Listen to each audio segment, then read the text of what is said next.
بسم الله الرحمن الرحيم. الحمد لله رب العالمين، والعاقبة للمتقين، والصلاة والسلام على سيد المرسلين وعلى آله وصحبه أجمعين. أما بعد، فقد قال النبي صلى الله عليه وسلم: صيام يوم عاشوراء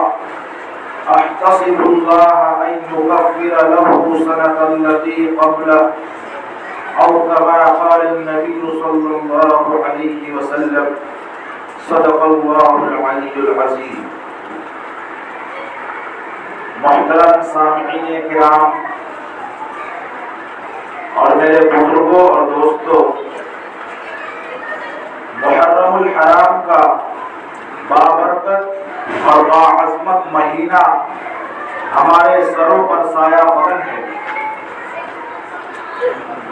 یہ مہینہ ہماری اسلامی ہجری اور قمری تاریخ کا پہلا مہینہ ہے۔ اسی مبارک اور محترم مہینے سے ہماری اسلامی تاریخ کا آغاز ہوتا ہے۔ آج 1445واں سال چل رہا ہے۔ آقا کریم صلی اللہ علیہ وسلم نے مکہ المکرمہ سے مدینہ المنورہ کی طرف جو مجاہدوں اور قربانیوں سے لبریز سفر فرمایا تھا، آج اس کو 1444 سال مکمل ہو چکے ہیں۔ اس بابرکت اور باعظمت مہینے کو بہت سی خصوصیات حاصل ہے۔ ایک امتیازی خصوصیت اور نمایاں مقام تو یہی ہے کہ اس بابرکت اور مبارک مہینے سے ہماری اسلامی تاریخ کا حسن آغاز ہوتا ہے۔ دوسری خصوصیت کہ دور اول سے ہی لے کر اللہ رب العزت نے ہماری تاریخ کے بہت عظیم اور اہم واقعات اس ماہ مبارک کے اندر اور خاص کر یوم عاشوراء 10 محرم الحرام کے دن اللہ رب العزت نے رونما فرمائے۔ بہت سے ایسے واقعات اس صفحہ ہستی پر رونما ہوئے جو یوم عاشوراء کے دن پیش آئے۔ چنانچہ حضرت آدم علیہ السلام کو جب اللہ رب العزت نے جنت کے اندر شجرہ ممنوعہ کا پھل کھانے کے سزا کے طور پر اس دنیا کے اندر بھیجا تھا، تو 300 سال تک حضرت آدم علیہ السلام اللہ کے سامنے روتے گڑگڑاتے اور دعا کرتے اور توبہ کرتے۔ جس دن اللہ رب العزت نے حضرت آدم علیہ السلام کی توبہ کو قبول فرمایا، روایات میں مذکور و منقول ہے کہ وہ دن یوم عاشوراء یعنی 10 محرم الحرام کا دن تھا۔ اسی طرح حضرت نوح علیہ السلام جب اللہ نے ان کی قوم کے اوپر عذاب مسلط کیا اور ایک عظیم طوفان کے ذریعے ان کو مزہ چکھلایا، تو اس وقت اللہ رب العزت نے حضرت نوح علیہ السلام کے ذریعے جو کشتی کا انتظام کیا تھا ان کو بچانے کے لیے اور ان پر ایمان لانے والے قافلے کو بچانے کے لیے وہ کشتی بھی جب جودی پہاڑ پر ٹھہری تو وہ دن بھی یوم عاشوراء یعنی 10 محرم الحرام کا دن تھا۔ اسی طرح روایات سے یہ بات ثابت ہے کہ حضرت ابراہیم علیہ السلام کو جب حق کا اعلان کرنے کے پاداش میں، اعلاء کلمت اللہ کے پاداش میں اللہ کی وحدانیت کا اقرار کرنے کی وجہ سے اور لوگوں کو اس کی طرف دعوت دینے کی وجہ سے نمرود نے دہتے ہوئے آگ کے الاؤ میں حضرت ابراہیم علیہ السلام کو ڈالا اور ان کو جلایا، تو اس وقت اللہ رب العزت نے آگ کو مخاطب کر کے فرمایا تھا کہ اے آگ ابراہیم پر تو ٹھنڈک اور سلامتی بن جا۔ روایات سے یہ بات ثابت ہے کہ وہ دن بھی یوم عاشورہ یعنی 10 محرم الحرام کا دن تھا۔ اور یہ بات تو بہت سی احادیث کے اندر موجود ہے کہ حضرت موسیٰ علیہ السلام نے جب اپنی قوم کو فرعون اور اس کے متعلقین کے ظلم سے بچانے کے لیے اپنی قوم کے ساتھ نکل پڑے تھے، تو اس وقت اللہ رب العزت نے جس دن اور جس وقت حضرت موسیٰ علیہ السلام کو اور ان کی قوم کو نجات دی تھی اور فرعون اور اس کے متعلقین کو غرقاب اور عذاب میں مسلط کر دیا تھا، وہ دن بھی یوم عاشورہ یعنی 10 محرم الحرام کا دن تھا۔ اسی طرح یہ سلسلہ چلتا رہا، تسلسل بڑھتا رہا۔ خلیفہ دوم حضرت عمر فاروق رضی اللہ تعالی عنہ کی شہادت کا المناک حادثہ بھی مسجد نبوی کے اندر مدینہ المنورہ میں فجر کی نماز میں مصلی کے اوپر ان کی شہادت کا المناک حادثہ پیش آیا، وہ بھی اسی مہینے کے یکم محرم الحرام کو پیش آیا۔ اور اس کے بعد تاریخ انسانیت کا سب سے بڑا مظلوم حضرت امام حسین رضی اللہ تعالی عنہ کی شہادت کا المناک سانحہ اور المناک حادثہ جو پیش آیا، وہ بھی یوم عاشورہ یعنی 10 محرم الحرام کے دن پیش آیا۔ حضرت امام حسین رضی اللہ تعالی عنہ نے اپنے اہل بیت کے ساتھ اس وقت کی ظالمانہ حکومت کے خلاف اور اس وقت کے ظالمانہ اقتدار اور حکومت کے خلاف برسر پیکار ہو کر ببانگ دہن اعلان کرتے ہوئے، جہاد کرتے ہوئے، احتجاج کرتے ہوئے جام شہادت نوش فرمایا، لیکن باطل کے سامنے گھٹنے نہیں ٹیکا،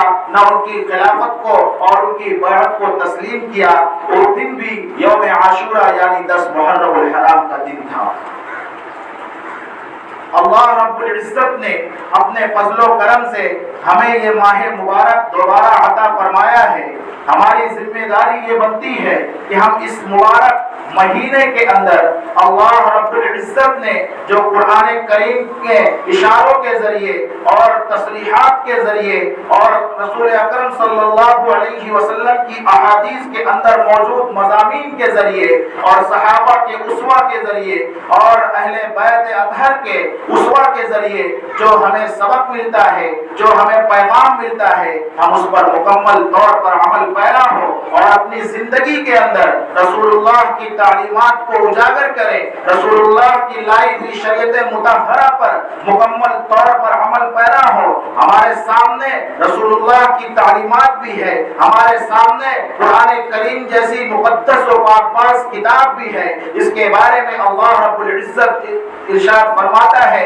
اِنَّ هَذَا الْقُرْآنَ يَهْدِي لِلَّتِي هِيَ أَقْوَمُ، یہ کتاب جو ہے ذَلِكَ الْكِتَابُ لَا رَيْبَ فِيهِ هُدًى لِّلْمُتَّقِينَ، اس کے اندر کوئی شک و شبہ کی گنجائش نہیں ہے، یہ متقیوں کے لیے، پرہیزگاروں کے لیے، مسلمانوں کے لیے، مومنین کے لیے ہدایت کا ذریعہ ہے، اس کے ذریعے تم راہ راست پر آ سکتے ہو۔ حضرت محمد رسول اللہ صلی اللہ علیہ وسلم کے اوپر اتاری گئی یہ کتاب مقدس پوری دنیا کے لیے ہدایت کا ذریعہ ہے۔ غرض کے محرم الحرام کو بہت سی خصوصیات حاصل ہے، لیکن آج ہمارا معاشرہ اس قدر بگڑ چکا ہے کہ اس ماہ مبارک میں جو مقدس اور بابرکت و عظمت والا مہینہ ہے، اس کے اندر ہمیں عبادات کر کے، اس کے اندر ہمیں اپنی عبادت اور عبدیت کا اپنے رب کے سامنے اظہار کر کے اس ماہ مبارک کی بابرکت ساعتوں سے ہمیں فائدہ اٹھانا چاہیے تھا، لیکن آج ہمارے معاشرہ اس کے اندر جو ماحول ہے اس میں بہت تیزی سے جڑ پکڑے ہوئے رسوم و رواج اور بدعات و خرافات کا ایک سلسلہ بڑھ گیا ہے، جن کے نام پر آج یہ خرافات جنم لے چکی ہیں، جن کے نام پر یہ خرافات کا دورہ چل رہا ہے۔ انہیں اگر اس بات کی خبر ہو جائے تو وہ بھی افسوس کریں گے کہ ہمارے نام کے اوپر کس طرح کا ننگا ناچ کیا جا رہا ہے۔ ہمارے نام کے اوپر یاد رکھو اللہ کے رسول صلی اللہ علیہ وسلم نے ارشاد فرمایا کہ جو شخص سینہ کوبی کرے، جو شخص ماتم کرے اور جو شخص نوحہ و گریہ زاری کرے میں اس سے بری ہوں۔ اس لیے اگر کوئی آج کے دور پہ اہل بیت کی محبت کا دعوے دار ہے، آج کے دور میں کوئی اپنے آپ کو حسینی کہتا ہے، آج کے دور میں کوئی اپنے آپ کو رسول اللہ کی تعلیمات پر، رسول اللہ صلی اللہ علیہ وسلم کے نواسے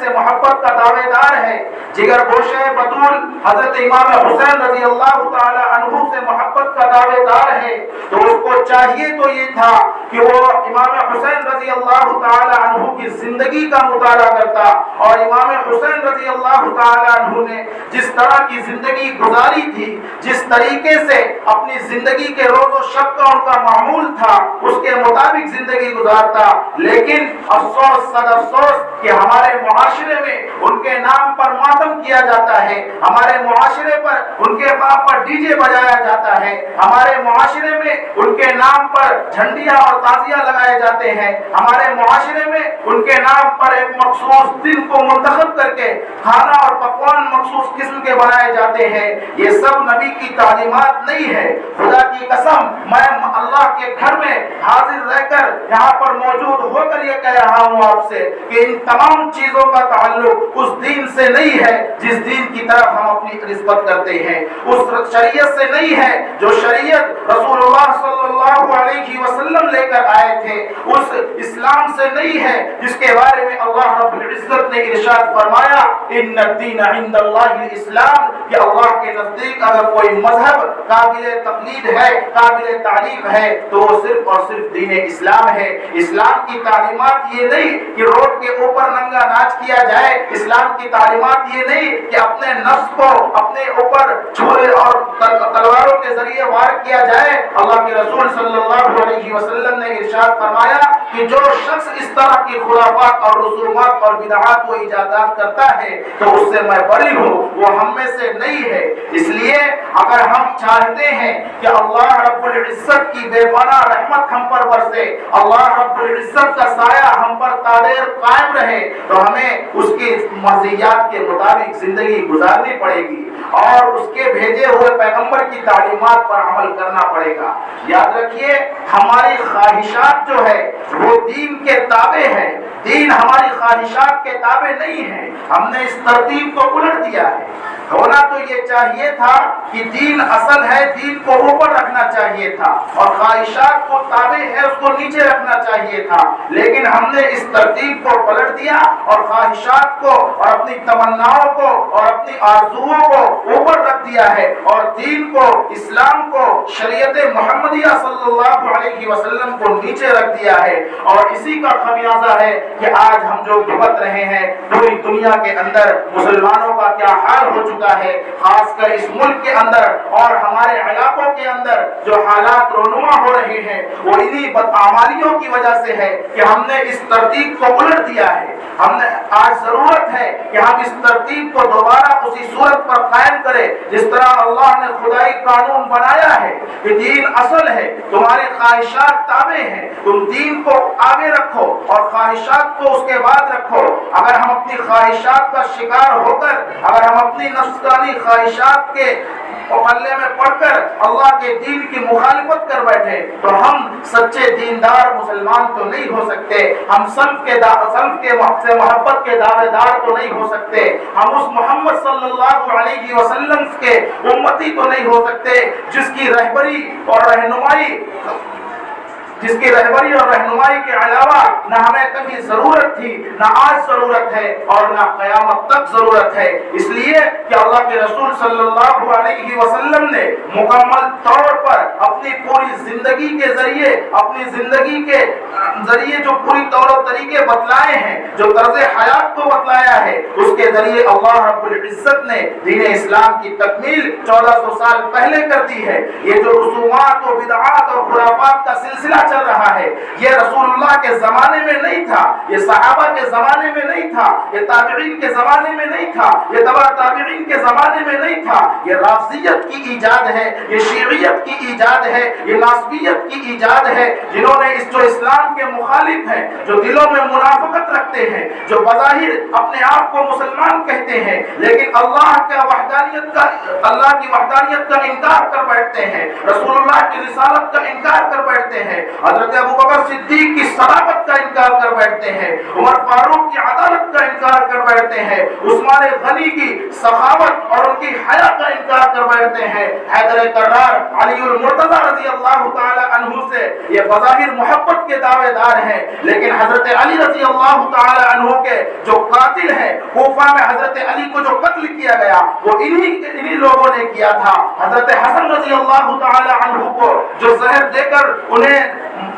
قتل کیا گیا تھا وہ انہی کے ذریعے کیا گیا تھا، اور وہی سانحہ پھر حضرت امام حسین رضی اللہ تعالی عنہ کے ساتھ پیش آیا۔ امام حسین رضی اللہ تعالی عنہ نے واقعہ کربلا کی داستان بیان کرنے کا وقت تو نہیں ہے، لیکن اس کی چند جھلکیاں میں آپ کے سامنے پیش کروں کہ 60 ہجری رجب کا مہینہ حضرت امیر معاویہ رضی اللہ تعالی عنہ کی وفات کے بعد جب یزید تخت نشین ہوتا ہے اور اس کا فسق و فجور پوری دنیا کے اندر مشہور تھا، تو اس وقت وہ سب سے پہلے یہ کام کرتا ہے کہ مدینہ کے گورنر ولید بن عتبہ کے پاس اپنا وفد بھیجتا ہے خط لے کر کہ جاؤ اور وہاں پہ نواز رسول امام حسین رضی اللہ تعالی عنہ سے میرے ہاتھ پر بیعت لو، عبداللہ ابن زبیر سے بیعت لو، عبداللہ ابن عمر رضی اللہ تعالی عنہما سے بیعت لو۔ ولید بن عتبہ کے دل میں اللہ رب العزت نے رحم کا مادہ پیدا کیا تھا، اس نے امام حسین کو اور باقی افراد کو رات کے وقت بلایا اور ان سے کہا کہ یزید کی طرف سے یہ خط آیا ہے اور وہ زبردستی آپ سے بیعت لینا چاہتا ہے۔ امام حسین رضی اللہ تعالی عنہ نے تو امیر معاویہ رضی اللہ تعالی عنہ کی بیعت کو بھی تسلیم نہیں کیا تھا، تو وہ یزید کی جو کہ فاسق و فاجر شخص تھا اس کی بیعت کو کیسے تسلیم کر لیتے۔ امام حسن رضی اللہ تعالی عنہ نے امت کے درمیان تفرقہ نہ ہو اس وجہ سے اپنے حق سے دستبردار ہو کر امیر معاویہ رضی اللہ تعالی عنہ کی خلافت کو تسلیم کیا تھا اور ان کے ہاتھ پر بیعت کی تھی، لیکن امام حسین نے اس وقت بھی امیر معاویہ رضی اللہ تعالی عنہ کے ہاتھ پر بیعت نہیں کی تھی، اس وجہ سے کیونکہ وہ جانتے تھے کہ اگر میں بھی اس کے ہاتھ پر بیعت کر بیٹھوں تو وہ طریقہ اور وہ طرز جو خلفائے راشدین کے زمانے سے انتخاب خلافت کا چلا آ رہا تھا وہ طرز ختم ہو جائے گا۔ چنانچہ راتوں رات حضرت امام حسین رضی اللہ تعالی عنہ وہاں سے ہجرت کر کے مکہ المکرمہ سے مدینہ المنورہ سے مکہ المکرمہ آئے اور یہاں پہ 5 ماہ تک پرسکون زندگی گزاری۔ جب یزید کو پتا چلا کہ امام حسین رضی اللہ تعالی عنہ مکہ المکرمہ مدینہ المنورہ چھوڑ کر مکہ المکرمہ ہجرت کر گئے ہیں، تو اس نے عمر بن سعد کو ایک لشکر دے کر بھیجا اور اس وقت کے جو ولید بن عتبہ گورنر تھے ان کو معزول کر دیا گورنری سے، اس وجہ سے کہ انہوں نے رحم کا اور صلہ رحمی کا تعلق اپنایا تھا امام حسین رضی اللہ تعالی عنہ کے ساتھ۔ اس کے بعد یہ کوفہ والے ان کی طرف سے خطوط اور وفود کا سلسلہ چلا آ رہا تھا امام حسین کے پاس، اتنے خطوط اور وفود آ گئے کہ وہ کہتے تھے کہ آپ یہاں آئیے، ہم آپ کے ہاتھ پر بیعت کریں گے، آپ یہاں آئیے، ہم یزید کے فسق و فجور کو نہیں مانیں گے، ہم اس کی خلافت کو تسلیم نہیں کریں گے۔ یاد رکھیے یہی وہ کوفی اور لوگ ہیں جنہوں نے امام علی رضی اللہ تعالی عنہ کا قتل کیا، یہی وہ لوگ ہیں جنہوں نے حضرت امیر معاویہ سے صلح کے بعد حضرت حسن رضی اللہ تعالی عنہ کو یا مذل المسلمین کہہ کر پکارا کرتے تھے اور انہیں زہر دے دیا، یہی وہ لوگ ہیں انہوں نے پھر وہی گھناؤنی حرکت امام حسین رضی اللہ تعالی عنہ کے ساتھ کی۔ امام حسین رضی اللہ تعالی عنہ کے جو محبین تھے، جو مخلص لوگ تھے، انہوں نے آپ کو یہ مشورہ دیا کہ آپ کوفہ نہ جائیے، کوفہ کے لوگ بڑے دغاباز ہیں، بڑے بے وفا ہیں، انہوں نے آپ کے والد کو قتل کیا، آپ کے بھائی کو زہر دیا، آپ بھی اگر جائیں گے تو آپ کے ساتھ بھی وہ لوگ یہی سلوک کریں گے۔ امام حسین نے کہا کہ میں حالات کا جائزہ لینے کے لیے جا رہا ہوں، اس لیے کہ وہاں سے میرے پاس بہت سے خطوط آ رہے ہیں، اگر میں وہاں چلا جاؤں اور میری وجہ سے ان کی پریشانیاں دور ہو جائے تو میں ضرور جاؤں گا اور اپنے اس فیصلے پر اٹل رہے۔ لیکن بار بار ان کے مخلص اور محبین کے مشورے اور ان کے رائے کی وجہ سے امام حسین رضی اللہ تعالی عنہ نے مسلم بن عقیل اپنے چچا زاد بھائی رضی اللہ تعالی عنہ کو حالات کا جائزہ لینے کے لیے کوفہ بھیجا۔ مسلم بن عقیل جب کوفہ کے اندر آتے ہیں تو وہاں ان کے ہاتھ پر وہ لوگ ان کا بڑی شان اور شایان استقبال کرتے ہیں اور ان کے ہاتھ پر 18,000 لوگ بیعت کرتے ہیں۔ جب امام مسلم بن عقیل نے دیکھا کہ اس طرح کے حالات ہیں اور یہ لوگ یقیناً امام حسین کی بھی بیعت کر لیں گے تو انہوں نے خط لکھا امام حسین کو کہ یہاں حالات سازگار ہیں، آپ یہاں پہ آئیے۔ ادھر یزید کو جب پتہ چلتا ہے کہ مسلم بن عقیل کوفہ کے اندر جا چکے ہیں تو اس وقت یزید عبید اللہ ابن زیاد کو، جو بہت ظالم اور فاسق و فاجر شخص تھا، گورنر تھا، اس کو 1000 کا لشکر دے کر بھیجا اور وہ جب آیا کوفہ کے اندر تو اپنے چہرے کے اوپر کالا عمامہ باندھا ہوا تھا۔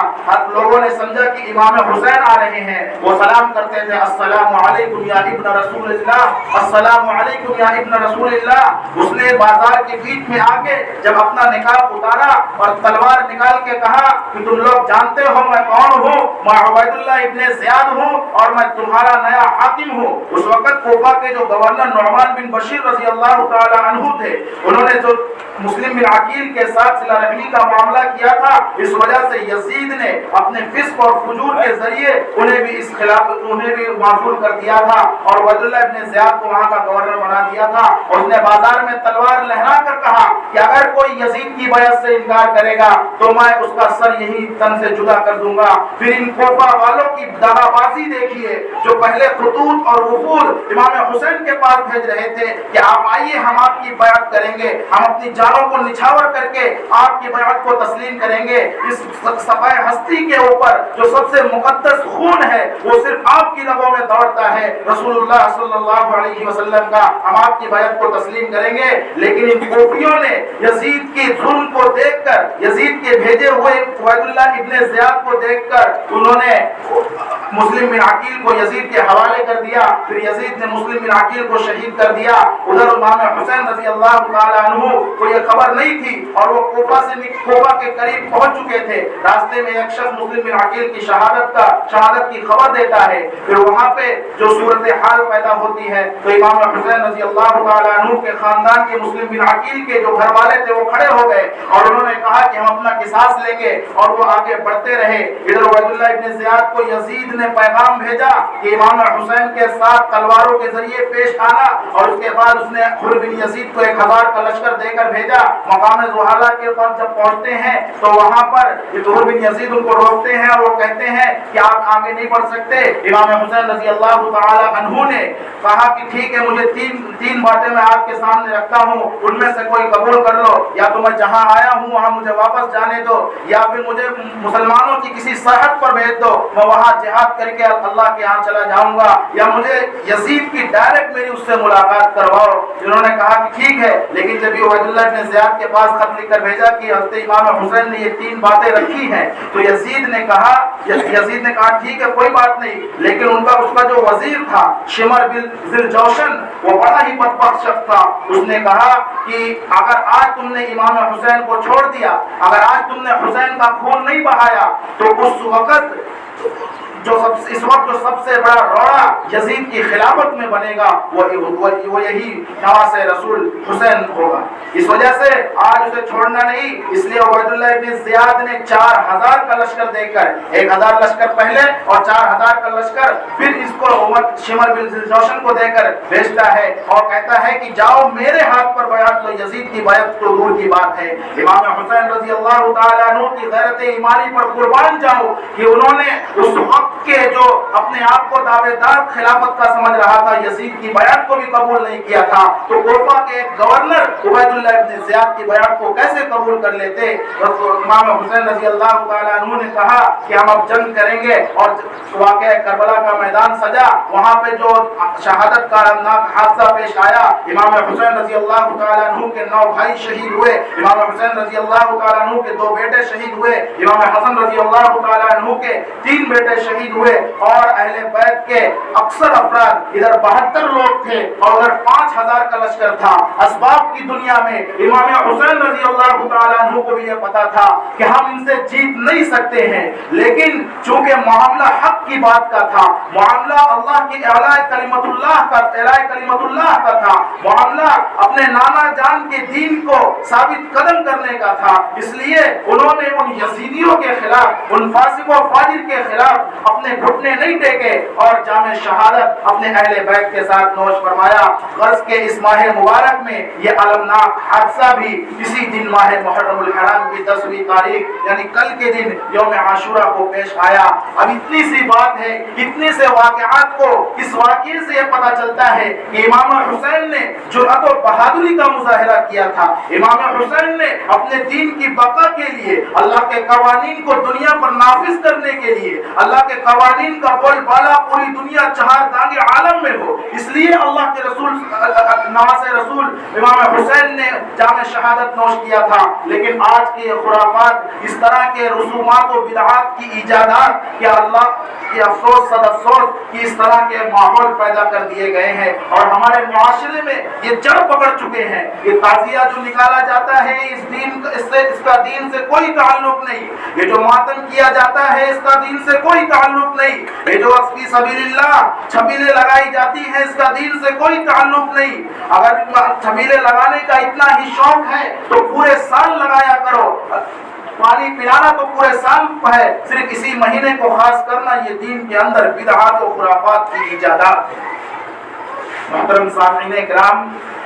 ماہ مبارک کا مہینہ چل رہا ہے، محرم الحرام کا بابرکت اور باعظمت مہینہ چل رہا ہے۔ 2 باتیں کہہ کر اپنی بات کو ختم کرتا ہوں کہ اللہ کے رسول صلی اللہ علیہ وسلم کی احادیث کے ذریعے اور قرآن کریم کے ذریعے جو چیزیں ثابت ہیں اس مبارک مہینے میں، وہ صرف 2 ہی چیزیں ہیں۔ نمبر 1 یوم عاشورہ کا روزہ۔ اللہ کے رسول صلی اللہ علیہ وسلم نے فرمایا کہ جب مکہ سے مدینہ ہجرت کر کے گئے، وہاں پہ دیکھا کہ یہود روزہ رکھ رہے ہیں، تو یوم عاشورہ کے دن تو اللہ کے رسول صلی اللہ علیہ وسلم نے پوچھا کہ یہ روزہ یہود کس لیے رکھ رہے ہیں؟ تو یہودیوں نے کہا کہ ھذا یوم عظیم انجى الله موسى وقومه فيه وغرق فرعون وقومه، یہ بہت عظمت والا اور بڑا دن ہے۔ اس دن اللہ نے موسیٰ علیہ السلام کو فرعون کے ظلم اور اس کے متعلقین کے ظلم سے موسیٰ علیہ السلام کو اور ان کی قوم کو نجات دی تھی، اور موسیٰ فرعون کو اور اس کے ماننے والوں کو دریا کے اندر ڈبو دیا تھا۔ یہ وہ دن ہے فصام موسیٰ شکرا، تو موسیٰ علیہ السلام شکر کے طور پر روزہ رکھتے ہیں۔ تو اللہ کے رسول صلی اللہ علیہ وسلم نے صحابہ کو مخاطب کر کے ان یہودیوں سے کہا تھا کہ فَنَحْنُ أَحَقُّ وَأَوْلَى بِمُوسَى مِنْكُمْ، کہ ہم موسیٰ علیہ السلام کے معاملے میں تم سے زیادہ ان کے حقدار ہیں، ان کی پیروی کے، اس وجہ سے ہم بھی اس دن روزہ رکھیں گے۔ اور چونکہ روایات کے اندر یہ بات بھی موجود ہے، چونکہ یہود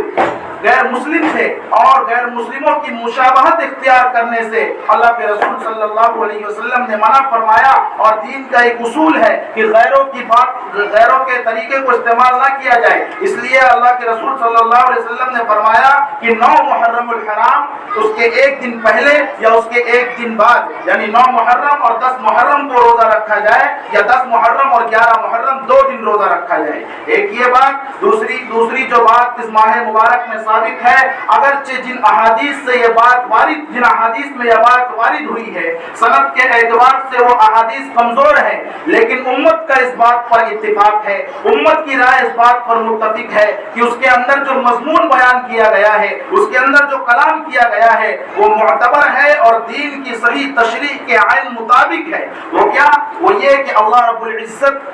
جو شخص اس ماہ مبارک میں یوم عاشورہ کے دن اپنے دسترخوان پر وسعت کا مظاہرہ کرتا ہے، جو اپنے دسترخوان کو وسیع کرتا ہے، اللہ تعالیٰ پوری سال اس کے اس وسعت کے کرنے کی وجہ سے پوری سال اس کی رزق میں برکت عطا فرماتے ہیں، اس کو تنگی سے دور کرتے ہیں، اس کے لیے اللہ رب العزت برکات کا حصول کے ذریعہ فراہم کرتے ہیں۔ ان دو باتوں کے علاوہ ایک یوم عاشورہ کا روزہ، اس کے بارے میں فرمایا گیا کہ رمضان کے روزوں کے بعد سب سے بہترین اور افضل اگر کوئی روزے ہیں تو وہ یوم عاشورہ کا روزہ ہے۔ اس کے بارے میں فرمایا گیا کہ میں یقین کرتا ہوں اللہ تعالیٰ پر اس بات کا کہ یہ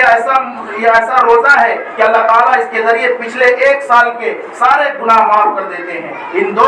کاموں کے علاوہ دین کے اندر ماہ مبارک میں نبی صلی اللہ علیہ وسلم کی تعلیمات سے کوئی چیز ثابت نہیں ہے۔ اور یاد رکھیے جس دین کو اللہ نے ہمیں دیا ہے اس کی چار بنیادیں ہیں، چار بیسس ہیں، جس کی دو فکری تھیوریکل بنیاد ہے، دو عملی پریکٹیکل بنیاد ہے۔ تھیوریکل فکری جو بنیاد ہے ان میں پہلا قرآن کریم ہے، دوسرا جو ہے وہ حدیث رسول صلی اللہ علیہ وسلم ہے، اور عملی پریکٹیکل جو بنیاد ہے اس کے اندر صحابہ کا اسوہ ہے، اہل بیت کا اسوہ ہے۔ اللہ تبارک و تعالی ہم سب کو اس قرآن کریم کے ذریعے، احادیث نبویہ کے ذریعے اور صحابہ کی زندگی کے ذریعے اور صحابہ کے اسوے کو سامنے رکھ کر اور اہل بیت کے اسوے کو سامنے رکھ کر اس پر شریعت محمدیہ صلی اللہ علیہ وسلم پر مکمل طور پر عمل پیرا ہونے کی توفیق عطا فرمائے۔ وآخر دعوانا ان الحمد للہ رب العالمین۔